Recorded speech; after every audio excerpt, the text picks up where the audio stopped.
George Juma, Ramogi TV, Migori.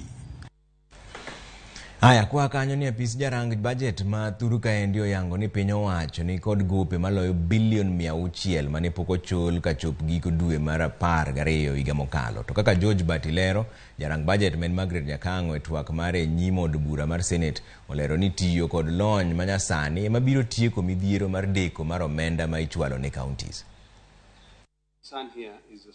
E nyim komiti mar Senate mochung' ne ng'iyo kaka itiyo kod omenda mag jopiny, jaga budget ma pacho ka Margaret Nyakango ni onyiso komiti ma otelie kod seneta mar kaunti ma Vihiga Godfrey Ososi gimomiyo gope ma pok ochul pod ni malo e pacho ka. Okoni pod omenda ma counties dwaro mondo gitigo de chulo gope deko nikech moko kuom counties medo gario budget magi ahinya weche mag nengo mag mwandu ma gidwa chulo, ka moko bende baro kod omenda ma gikwayo kendo timo godo gik mamoko. Exaggeration of revenue has been one of the key causes in terms of budgeting, from the budgeting point of view.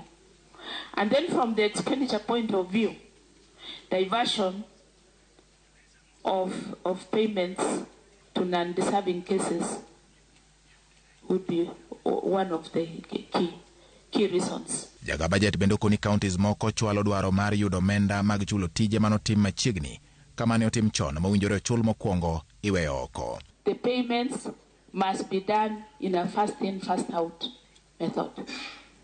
That means that the oldest goes out first. The role of my office is to enforce. So we enforce, and some of the rejections that you may have seen are as a result of requisitions coming for payments that are younger than others. E kinde no jaga budget mathur ka oluoni nyaka giko dwe mar 12 higa mokalo, piny owacho mamalo kod mag counties ne nikod gope maloyo bilion 600 moting'o bilion 80.8 mag migepe mag piny owacho mamalo, bilion 400.68 mag bede migepe mag piny owacho mamalo, ka counties to ne nikod gope maromo bilion 157.91. Mondo geng' yore mag deko puodho omenda madhine counties kendo neno ni chudo mag gope kod mamoko time yo mapiyo, jaga budget Margaret Nyakango luwo ni tiyo kod lony manyasani yo makende mabiro dino rode mag mibadhi e pacho ka.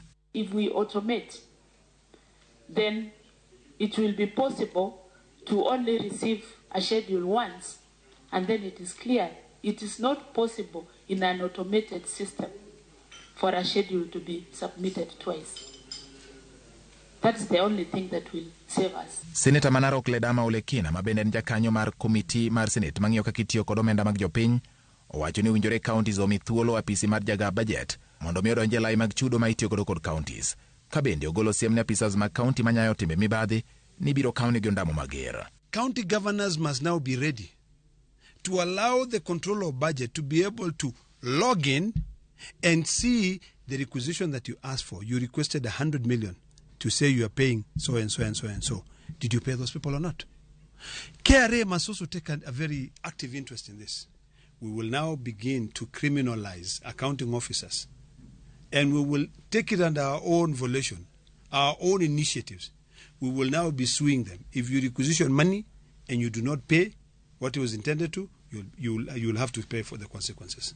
Mondo ticho bed mayot, Senator mar County ma Migori Eddie Okech okoni counties nyaka yang malongo gima gidwaro timo e budget margi. Jo county team priority budgeting margi kaka sanity supplementary budgets mose dhi mbele gikete priority mondo gichul kembe ka achiel kod jogo mose county mapoko chul pesa.